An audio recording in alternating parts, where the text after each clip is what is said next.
नमस्कार दोस्तों, स्वागत है आपका UK education universe YouTube channel पे। दोस्तों फिर से एक बार आपका स्वागत है परीक्षा वाणी संक्षिप्त अवलोकन सीरीज पे। इससे पहले हमारी 20 से 22 वीडियो आ चुकी हैं। अगर आप लोगों ने वो वीडियोस नहीं देखी हैं तो आप लोग प्लेलिस्ट से जुड़ के आप उन सभी वीडियोज़ को देख सकते हैं। देखेंगे आज का पहला ही क्वेश्चन। श्रीनगर में घटित हुई श्रीयंत्र टापू कांड 10 नवंबर 1995 में शहीद हुए थे। दोस्तों इससे आपके दो क्वेश्चन बनते हैं। एक तो कि श्रीयंत्र टापू कांड कब हुआ, तो आप लोग याद करेंगे 10 नवंबर 1995 ईस्वी को आपका श्रीयंत्र टापू कांड होता है। और उसमें शहीद होने वाले जो व्यक्ति हैं वो कौन कौन से हैं, तो क्वेश्चन पूछा जाता है कि श्रीयंत्र टापू कांड में कौन शहीद हुए थे। तो उसमें से आपके यशोधर बेंजवाल और राजेश रावत जो दो व्यक्ति थे ये उसमें शहीद देखने को मिलते हैं। अच्छा दोस्तों, आज हमने लगभग उत्तराखंड की जो स्थापना से संबंधित बोले या फिर राजनीतिक जो आंदोलन थे उनसे संबंधित जो चीज़ें हैं उनको कंप्लीट कर दिया है। आज हम उत्तराखंड का भौतिक या फिर भौगोलिक जो अध्ययन है उस पर हम बात करने वाले हैं। तो देखिएगा उत्तराखंड की अक्षांश स्थिति क्या है। तो दोस्तों अगर उत्तराखंड की अक्षांश स्थिति के बारे में अगर मैं बताऊं तो उससे पहले मैं आपको बताना चाहूँगा उत्तराखंड भारत के उत्तर पश्चिमी दिशा में स्थित एक क्या है, राज्य है। अगर उसमें देखेंगे तो दोस्तों अक्षांश की जो स्थिति है वो आपकी 28 डिग्री 43 मिनट से 31 डिग्री 27 मिनट उत्तरी अक्षांश में आपका उत्तराखंड स्थित है। वहीं अगर बात करेंगे तो दोस्तों उसका अक्षांशीय विस्तार की अगर बात करेंगे, अब दोस्तों अक्षांशीय विस्तार को निकालते कैसे हैं, तो दोस्तों अक्षांशीय जो विस्तार है उसको निकालने के लिए हमारा 31-27 में से आप लोग 28-43 को जब माइनस करेंगे तो आपका अक्षांशीय जो विस्तार है वो निकल कर आ जाएगा। अच्छा, अगर दोस्तों इसके बारे में अगर बात करें तो जो बृहद हिमालय और जो गंगा के मैदान है उसके बीच में जो हमारा ये राज्य स्थित है उसमें ग्लोब का जो विस्तार है उसी को अक्षांशीय विस्तार के रूप में जाना जाता है। अगर देखें तो दोस्तों अगर इसके देशांतरीय विस्तार की अगर हम बात करें तो उत्तराखंड की देशांतरीय स्थिति क्या है, तो दोस्तों 77 डिग्री 34 मिनट से लेके 81 डिग्री 2 मिनट पूर्वी देशांतर के मध्य में राज्य का जो देशांतरीय विस्तार है वो देखने को मिलता है। अगर दोस्तों उसका देशांतरीय विस्तार देखें तो देशांतरीय विस्तार हमारा कितना देखने को मिलता है, अगर आप लोग 81 में से 77 34 को अगर माइनस करेंगे तो आपका जो आंसर है वो 3 डिग्री 28 मिनट के आसपास देशांतरीय जो विस्तार है वो देखने को मिलता है। अगर बात करेंगे तो दोस्तों राज्य का जो आकार है वो आयताकार के रूप में हमें देखने को मिलता है, यानी कि उत्तराखंड का जो आकार है उसको हमारा आयताकार के रूप में देखने को मिलता है। आप लोग इसको जरूर याद करेंगे। अगर बात करें नेक्स्ट क्वेश्चन की तो राज्य की पूर्व से पश्चिम तक लंबाई कितनी है।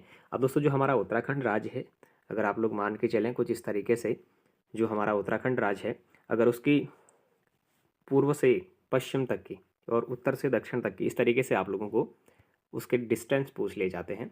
तो अगर पहले मैं आपको बोलूँ तो पूर्व से जो पश्चिम तक की जो लंबाई है, तो दोस्तों पूर्व से पश्चिम यानी कि यहाँ से यहाँ तक की जो लंबाई है वो आपकी 358 किलोमीटर है।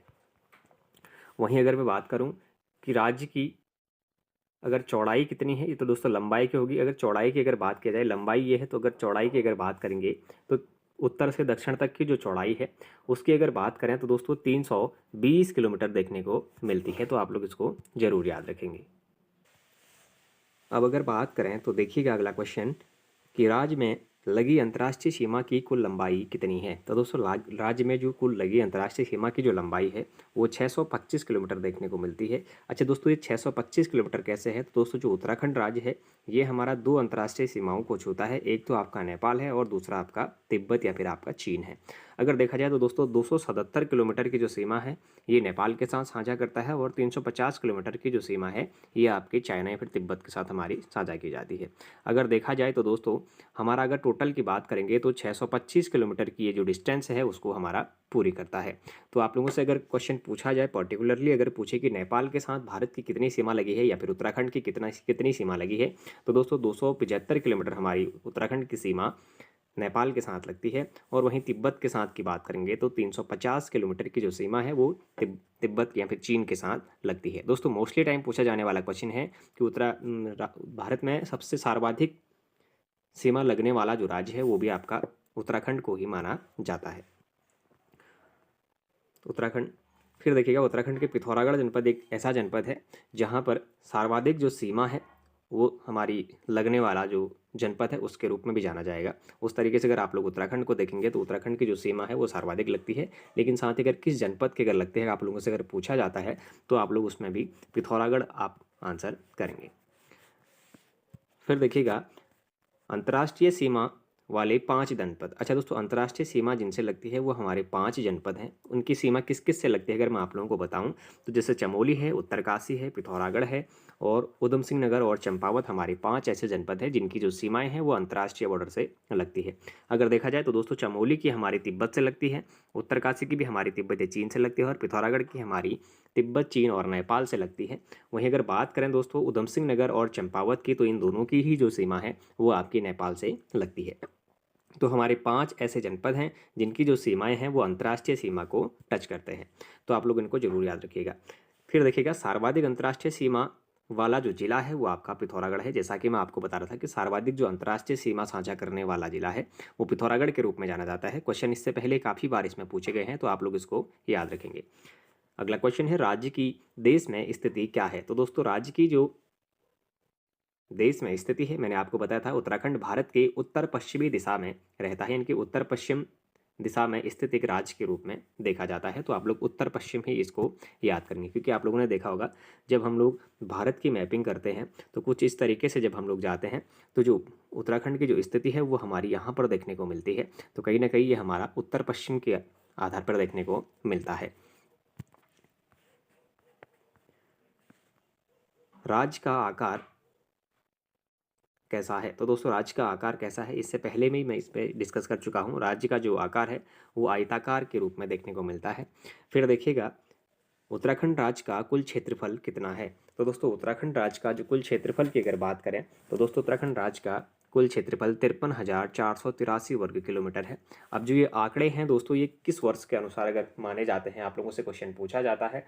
जो 53,483 वर्ग किलोमीटर की जो सीमा साझा करता है, ये आपकी सांख्यिकी डायरी 2015-16 के अनुसार राज्य का जो क्षेत्रफल है वो आपका 15,483 वर्ग किलोमीटर बताता है। आप लोग ध्यान रखिएगा, कभी कभी क्वेश्चन इस तरीके से भी पूछा जाता है कि किस सांख्यिकी डायरी के अनुसार उत्तराखंड राज्य का क्षेत्रफल 53,483 वर्ग किलोमीटर है। तो आप लोग इसको याद रखेंगे, 2015-16 के अकॉर्डिंग जो उत्तराखंड राज्य का क्षेत्रफल है वो 53,483 वर्ग किलोमीटर है। अच्छा दोस्तों, देश के संदर्भ में अगर उत्तराखंड राज्य का क्षेत्रफल देखें तो 1.69% देखने को मिलता है। अगला क्वेश्चन देखिएगा, राज्य के कुल क्षेत्रफल में पर्वतीय भाग कितना है। तो दोस्तों राज्य के कुल क्षेत्रफल में जो पर्वतीय भाग है वो आपका 46,035 वर्ग किलोमीटर क्षेत्रफल में फैला हुआ आपका पर्वतीय भाग है। जो प्रतिशत की दृष्टि से अगर देखें तो 86.07% हमें देखने को मिलता है। वहीं मैदानी जिले की अगर बात करें तो 7,448 वर्ग किलोमीटर क्षेत्रफल पर हमारा मैदानी क्षेत्र फैला हुआ है, जिसकी अगर प्रतिशतता अगर देखी जाए तो दोस्तों 13.93% आपका मैदानी क्षेत्र देखने को मिलता है। अब दोस्तों ये दोनों ही क्वेश्चन पर्टिकुलरली पूछ लिए जाते हैं कि उत्तराखंड राज्य का पर्वतीय क्षेत्र कितने प्रतिशत पर फैला हुआ है। तो प्रतिशत के आधार पर अगर आप लोगों से पूछता है तो 86.07% पर पर्वतीय क्षेत्र फैला है। और वहीं अगर मैदानी क्षेत्र अगर आप लोगों से पूछता है तो 13.93% आप लोग उस पर आंसर करेंगे। इससे पहले 2-3 बार लगभग के क्वेश्चन एग्जामों में आ चुके हैं, तो आप लोगों के लिए थोड़ा सा महत्वपूर्ण है, इसको आप लोग जरूर याद रखिएगा। बात करेंगे क्वेश्चन नंबर 325 पे, तो देश के सभी 36 राज्यों यानी कि 28 स्वशासित व 8 यूटी, कहने का मतलब है यूनियन टेरिटरी, जो आप लोग केंद्र शासित प्रदेश कहते हैं, में क्षेत्रफल उत्तराखंड का स्थान कौन सा है। अब 36 राज्यों कहने का मतलब ये नहीं है कि भारत में हमारे 36 राज्य हैं, 28 प्लस जो 8 आपके होते हैं उसको लेके ये 36 कह रहा है, आप लोग उस तरीके से समझिएगा। तो जो 36 राज्यों बोले तो कि स्वशासित व यूटी में क्षेत्रफल 28 स्वशासित हो गए और 8 आपके जो यूटी हैं उनके क्षेत्रफल में उत्तराखंड का जो स्थान है वो कौन सा है अगर आप लोगों से पूछा जाता है। तो दोस्तों क्षेत्रफल में 28 राज्यों और 8 जो यूनियन टेरिटरी है उनके माध्यम से उत्तराखंड का जो स्थान है वो 20वां आयोग या फिर साइट के अनुसार दिखाता है। अगर केवल 28 राज्यों में पूछेगा तो आप लोग 18वां आप लोग आंसर करेंगे, लेकिन अगर यूटी भी अगर उसमें शामिल करेगा तो आप लोग फिर 20वां स्थान उत्तराखंड को क्षेत्रफल की दृष्टि से आंसर करेंगे। फिर देखिएगा, अगला क्वेश्चन है, राज्य के कुल क्षेत्रफल में गढ़वाल और कुमाऊं के भाग क्रमशः हैं। तो दोस्तों अगर कुल क्षेत्रफल में गढ़वाल और कुमाऊं के भाग अगर देखे जाए तो दोस्तों गढ़वाल क्षेत्र का जो भाग देखने को मिलता है वो 60.67% देखने को मिलता है। और कुमाऊं की अगर बात करें तो दोस्तों कुमाऊं मंडल का 39.33% देखने को मिलता है। तो ये क्वेश्चन भी इंपॉर्टेंट है, एक बार इससे पहले पूछ लिया गया था, तो आप लोग इसको भी याद रखेंगे। सर्वाधिक और सबसे कम क्षेत्रफल वाले जिले कौन से हैं। तो दोस्तों सर्वाधिक और सबसे कम क्षेत्रफल वाले जो जिले हैं वो चमोली है। चमोली 8030 वर्ग किलोमीटर क्षेत्रफल पर फैली है। और वहीं चंपावत की अगर हम बात करेंगे तो दोस्तों 1766 वर्ग किलोमीटर क्षेत्रफल पर फैली है। अब कुछ लोग इसमें कन्फ्यूजन क्रिएट करते हैं कि क्षेत्रफल की दृष्टि से सबसे बड़ा जो जनपद है वो उत्तरकाशी है। दोस्तों उत्तरकाशी अब सबसे बड़ा जनपद नहीं है, क्योंकि उत्तरकाशी को अब नहीं माना जाता, क्योंकि आयोग ने एक बार अब चेंज कर दिया आंसर। पहले 8017 यानी कि उत्तरकाशी को माना जाता था, लेकिन अब 8030 जो आपका वर्ग किलोमीटर क्षेत्रफल पर चमोली है, चमोली को इसका सही आंसर माना जाता है। खासकर यूकेपीएससी के जब एग्जाम हुए थे तो यूकेपीएससी ने आयोग की जो साइड है उसके अनुसार 8030 को ही उत्तराखंड का सबसे बड़ा क्षेत्रफल के आधार पर जनपद माना है, जो चमोली को उसने वहाँ पर आंसर दे दिया है। तो आप लोग पहला जो रेफरेंस है वो चमोली को देंगे। उसके बाद अगर चमोली अगर उस पर नहीं है तो फिर आ जाके आप लोग उत्तरकाशी को सेकंड रेफरेंस देंगे। तो दोस्तों पहला जो आप लोग करेंगे कि राज्य का जो सबसे अधिक क्षेत्रफल वाला जो जनपद है तो आप लोग चमोली को ही आंसर करेंगे, और आप लोग उसके क्षेत्रफल को भी याद करेंगे। 8030 वर्ग किलोमीटर क्षेत्रफल पर हमारा चमोली जनपद फैला हुआ है। उसके बाद अगर सबसे कम क्षेत्रफल की अगर हम बात करें तो दोस्तों सबसे कम क्षेत्रफल में हमारा चंपावत जनपद फैला हुआ है, जिसका जो आधार है वो 1766 वर्ग किलोमीटर क्षेत्रफल फैलने का हमें देखने को मिलता है। फिर देखिएगा राज्य के 4 सबसे बड़े जिले हैं चमोली, उत्तरकाशी, पिथौरागढ़ और पौड़ी गढ़वाल। दोस्तों चमोली है, उत्तरकाशी है, पिथौरागढ़ है और पौड़ी गढ़वाल है। तो इन सभी जो हमारे जिले हैं, इन जिलों के क्षेत्रफल कितने हैं हमें उसको भी देखना पड़ेगा। अगर बात करें दोस्तों तो जो हमारा चमोली जनपद है इसके क्षेत्रफल की अगर बात करें तो 8030 वर्ग किलोमीटर क्षेत्रफल पर हमारा फैला हुआ है। वहीं अगर उत्तरकाशी की बात करें तो 8016 क्षेत्रफल पर हमारा फैला हुआ है। शायद इससे पहले मैंने 17 बताया था, उसके लिए सॉरी। 8016 वर्ग किलोमीटर क्षेत्रफल पर हमारा उत्तरकाशी फैला हुआ है। वहीं पिथौरागढ़ की बात करेंगे तो दोस्तों 1790 यानी कि 7090 वर्ग किलोमीटर क्षेत्रफल पर हमारा पिथौरागढ़ जनपद फैला हुआ है। और पौड़ी गढ़वाल की अगर बात करें तो 5329 किलोमीटर वर्ग क्षेत्रफल पर ये भी हमारा फैला हुआ है। 5329 वर्ग किलोमीटर क्षेत्रफल पर हमारा पौड़ी गढ़वाल हो गया। उसके बाद अगर बात करें दोस्तों सबसे छोटे 4 जो जनपद है अगर उनकी बात करें तो सबसे पहले तो हमारा चंपावत देखने को मिलता है।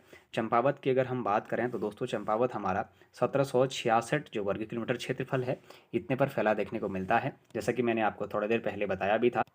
अगर रुद्रप्रयाग की बात करें तो दोस्तों 1984 वर्ग किलोमीटर क्षेत्रफल पर ये भी हमारा फैला देखने को मिलता है। यानी कि अगर आप लोग क्रम आपको पूछा जाता है कि सबसे कम में अगर कौन है तो आप लोग सबसे पहले चंपावत को आंसर करेंगे, उसके बाद रुद्रप्रयाग को आंसर करेंगे, फिर बागेश्वर, उसके बाद आप लोग हरिद्वार को आंसर करेंगे।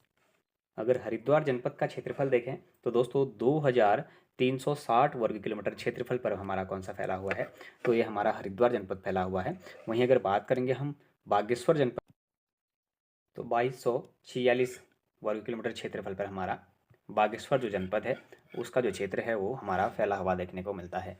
तो अगर आप लोगों को अगर क्रम पूछे जाते हैं तो क्रम के अनुसार आप लोग याद रखेंगे कि जो सबसे बड़े जिलों के क्रम में अगर देखेंगे तो बढ़ते से घटते क्रम को अगर देखेंगे तो सबसे पहले चमोली आएगा, फिर उत्तरकाशी, फिर पिथौरागढ़ और फिर पौड़ी गढ़वाल। और उसी क्रम में अगर छोटे में अगर बात करेगा तो सबसे छोटा हमारा अगर बढ़ते क्रम को अगर देखेंगे तो सबसे छोटा हमारा चंपावत है, उसके बाद हमारा रुद्रप्रयाग है, उसके बाद हमारा बागेश्वर है, बागेश्वर के बाद फिर हमारा हरिद्वार है। जैसे कि मैंने आप लोगों को डेटा बताया था तो आप लोग उसको भी याद रखेंगे। राज्य की प्राकृतिक सीमाएं हैं। आज की दोस्तों जो प्राकृतिक सीमाएं हैं वो कहाँ से कहाँ तक की हैं अगर देखा जाए तो दोस्तों उत्तर में तिब्बत हिमालय, पश्चिम में टोंस नदी, पूर्व में काली नदी और दक्षिण में तराई और शिवालिक जो श्रेणियां हैं वो देखने को मिलती हैं।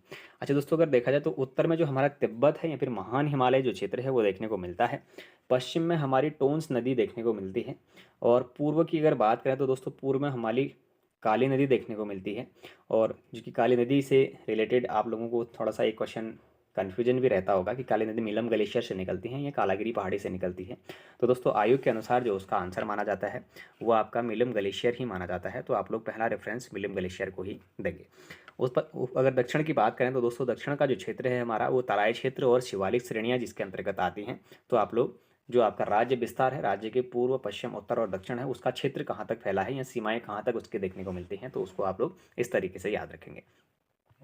अगला क्वेश्चन देखिएगा कि राज्य की राजनीतिक सीमाओं की अगर मैं बात करूं तो दोस्तों पूर्व में नेपाल जो सीमा लगती है, पूर्व में नेपाल से राज्य की सीमा लगती है, पश्चिम में हिमाचल प्रदेश से सीमा लगती है, उत्तर में तिब्बत व चीन से सीमा लगती है और दक्षिण में हमारी उत्तर प्रदेश से सीमा लगती है। तो आप लोग इसको ऐसे याद करेंगे कि हमारे पूर्व में आपकी नेपाल से सीमा लगेगी और पश्चिम में आप लोग हिमाचल प्रदेश से आपकी जो है वो सीमा लगती है। अगर उत्तर की बात करें तो उत्तर में आपकी तिब्बत से सीमा लगती है और दक्षिण में आपकी उत्तर प्रदेश से सीमा लगती है। तो आप लोग इस तरीके से इस मैप के अनुसार इसको याद करेंगे। अगला क्वेश्चन है कि किसे गढ़वाल का द्वार कहा जाता है। अब दोस्तों गढ़वाल के द्वार के रूप में किसे जाना जाता है, तो कोटद्वार को गढ़वाल का द्वार कहा जाता है, जो हमारा पौड़ी गढ़वाल जनपद में स्थित है। और इसी को दोस्तों गढ़वाल का ग्रास्टीगंज के रूप में भी जाना जाता है। अगर देखा जाए तो दोस्तों कोटद्वार जो क्षेत्र है ये खोह नदी के तट पर हमारा देखने को मिलता है। अच्छा, कोटद्वार को बसाने का श्रेय अगर किसको जाता है, तो पंडित धनीराम मिश्र को कोटद्वार को बसाने का श्रेय जाता है, जो पहले उन्होंने एक छोटे से खेत में उसको बसाया जाता है, बाद में जाके उसका विस्तारीकरण होता है। तो आप लोग कोटद्वार को ऐसे याद रखेंगे। साथ ही अगर मैं आपको बताऊं तो दोस्तों अगर गढ़वाल के लिए तो प्रवेश द्वार अगर कोटद्वार है, लेकिन कुमाऊं के लिए जो प्रवेश द्वार है वो कौन सा है, तो दोस्तों आप लोग काठगोदाम याद करेंगे। काठगोदाम दोस्तों हल्द्वानी में है और काठगोदाम का जो क्षेत्र है वही आपका हल्द्वानी का जो क्षेत्र है उसको बमौरी के रूप में भी जाना जाता है। काठगोदाम जो क्षेत्र है इसको गुलाब घाटी के रूप में भी जाना जाता है। आप लोग इसको जरूर याद रखेंगे। तो दोस्तों इससे रिलेटेड अन्य जो तथ्य हैं वो फिर हम बात करेंगे नेक्स्ट वीडियो में। आज के लिए सिर्फ इतना ही। यदि अगर आप लोगों को ये वीडियोज़ पसंद आ रही हो तो आप लोग चैनल को जरूर सब्सक्राइब करें, अपने दोस्तों के साथ चैनल को जरूर शेयर करें, बाकी लाइक करें, कमेंट करें और बने रहिएगा UK education universe YouTube channel के साथ। धन्यवाद।